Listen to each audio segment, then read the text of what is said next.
존재한다. 이 말 대체 무슨 뜻일까요? 정말 간단한 단어 같지만 사실 이 거대한 질문을 두고 역사상 두 명의 철학 거인이 제대로 맞붙었거든요. 한 명은 세상 모든 걸 설명하려는 건축가, 그리고 다른 한 명은 그 설명을 하나하나 의심하는 회의주의자. 자, 이 엄청난 철학 대결, 지금부터 한번 제대로 파헤쳐 보겠습니다. 자, 보세요. 신은 존재한다. 어때요? 문장 자체는 정말 간단하죠? 근데요, 바로 저 존재한다는 말 한마디에 철학 역사상 가장 뜨거웠던 논쟁이 숨어 있다는 거 아세요? 그러니까 대체 존재한다는 게 뭘까요? 네, 바로 이 질문이 오늘 이야기의 가장 중요한 핵심입니다. 자, 그럼 첫 번째 선수를 만나볼까요?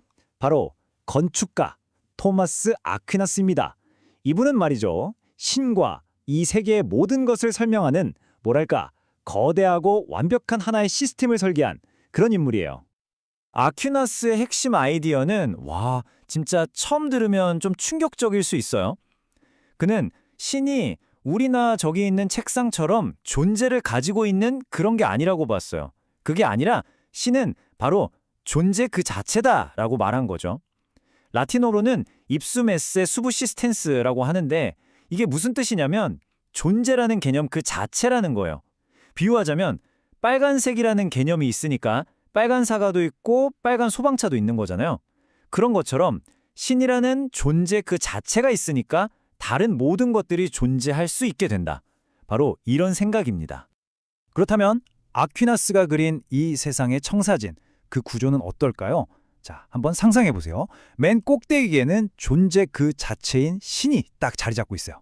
그리고 그 아래 우리 인간을 포함한 세상의 모든 것들은요, 신의 존재에 참여함으로써, 그러니까 존재를 빌려옴으로써 비로소 현실이 될 수 있다는 겁니다. 결국 세상 모든 것의 뿌리를 따라가다 보면 결국 신에게 닿게 된다는 거죠. 그래서 아퀴나스의 결론은 이거예요. 우리가 마치 탐정처럼 말이죠.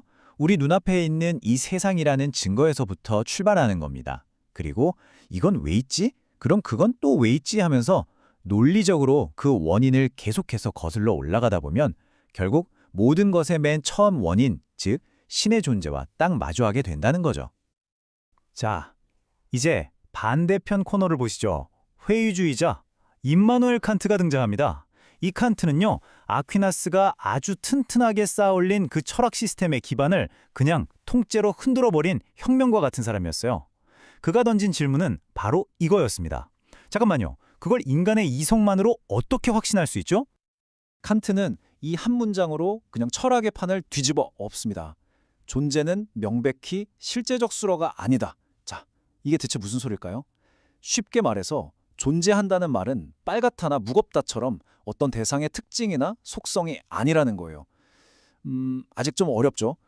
걱정 마세요. 칸트의 아주 유명한 100달러 동전 비유를 들으면 바로 이해가 될 겁니다. 자, 여러분, 지금 머릿속으로 100달러짜리 동전을 한번 상상해 보세요. 완벽하게. 됐나요? 자, 이번엔 여러분 주머니에 실제로 100달러 동전이 있다고 생각해 보세요. 어때요? 상상 속 동전이나 실제 동전이나 둘 다 둥글고 금속으로 되어 있고 100달러의 가치를 지닌다는 점은 똑같죠? 개념적으로는 완전히 똑같아요. 실제로 존재한다는 사실이 그 동전의 개념에 뭔가 새로운 특징을 더해주는 게 아니라는 겁니다. 바로 이 지점에서 칸트의 절정타가 나옵니다. 우리가 머릿속으로 생각하는 개념이랑 현실 세계의 실제 존재는 아예 차원이 다른 문제라는 거예요. 생각해보세요. 우리가 100달러 동전을 아무리 완벽하게 머릿속에 그려도 그게 갑자기 주머니에 뿅 하고 생기진 않잖아요. 마찬가지로 완벽한 존재라는 개념을 머릿속에서 아무리 멋지게 정의한다고 해서 그게 곧 현실에 존재한다는 증거가 될 수는 없다는 겁니다. 이걸 가지고 존재를 증명하려는 건 그냥 논리적 오류다라고 딱 잘라 말한 거죠. 자, 드디어 이 논쟁의 하이라이트입니다. 신의 존재 증명이라는 문제를 두고 이 두 철학 거인이 과연 어떻게 정면으로 충돌하는지 지금부터 한눈에 딱 비교해 드릴게요. 이 표를 보시면 차이가 정말 확 보이죠? 우선 출발점부터가 완전히 달라요. 아퀴나스는 우리 눈에 보이는 이 세계에서부터 시작하죠. 반면에 칸트가 비판하는 주장은 머릿속에 있는 신이라는 개념에서 출발하고요. 방법도 다르죠. 아퀴나스는 결과에서 원인으로 거슬러 올라가는 추론을 사용하는데 다른 쪽은 순전히 머릿속 논리에만 기댑니다. 그러니까 결론은 어떻게 되겠어요? 당연히 정반대가 되죠. 아퀴나스는 추론할 수 있다고 결론 내리지만 칸트는 개념만 가지고는 절대 안 된다. 그건 논리적 오류다라고 딱 못을 박아버린 겁니다. 자, 그렇다면 이 세 개의 대결, 과연 승자는 누구일까요? 글쎄요. 어쩌면 여기서 진짜 중요한 질문은 그래서 누가 이겼는데가 아니라 이 치열한 논쟁이 과연 우리의 믿음에 대해 무엇을 알려주는가가 아닐까요? 놀랍게도 말이죠. 전통적인 신학에서는 이 두 사상가 모두에게서 아주 중요한 교훈을 얻어냅니다. 아퀴나스는 신앙에 대한 아주 탄탄한 철학적 뼈대를 제공해주고요. 칸트는 우리 인간 이성의 한계가 어디까지인지를 명확하게 알려주면서 우리에게 겸손함을 가르쳐주죠. 그러니까 결국 이 둘의 논쟁은 신앙이라는 게 단순히 논리로만 증명할 수 있는 문제를 넘어서서 때로는 이성을 초월한 어떤 계시나 결단 같은 게 필요하다는 걸 오히려 더 잘 보여주는 셈이 되는 겁니다. 결국 이 거대한 철학적 대결은 마지막에 우리 각자에게 하나의 질문을 던지는 것 같아요. 여러분에게 신앙이란, 믿음이란 무엇인가요? 이성으로 완벽하게 증명되어야만 하는 대상인가요? 아니면 인간 이성의 한계를 인정하고 스스로 결단해야 하는 문제인가요? 이 질문에 대한 답은 네, 오직 여러분 자신만이 내릴 수 있을 겁니다. 네, 잘 들어봤네요. 이번에는 아퀴나스의 존재의 개념과 또 칸트의 존재의 개념에 대해서 비교를 해봤는데요. 아퀴나스는 아리스토텔레스의 존재의 개념과 비교하면서도 이미 설명했던 대로 존재 그 자체가 하나님이시고 우리가 우리가 경험하는 어떤 존재자들, 뭐 의자, 강아지, 인간, 나라는 존재, 이런 것들이 존재하게 되는 것은 의자, 강아지, 나라는 것들의 본질이 하나님으로부터 존재를 얻어서 하나님의 존재에 참여함으로써 존재하게 된다. 이런 생각, 그것이 이제 아퀴나스의 생각이고, 나름대로 논리적인 아리스토텔레스를 통해서 시작된 그런 논리적인 접근이 이 기독교 신앙과 만나서 완성된 그런 모습이라고 생각을 했던 거죠. 즉 이성과 신앙을 잘 조화시켜서 신앙적으로 올바른 체계적인 그런 생각의 틀을 마련하는 그런 것이 이제 아퀴나스의 목적이었다면, 그것이 이제 잘 정리가 되고 서구 기독교 사회를 아주 기독교적인 그런 신학적인 체계를 만드는데 어떤 혁혁한 공을 세웠다면, 계명주의를 지나면서 서구의 철학자들이 거기에 이제 문제 제기를 하는 거죠.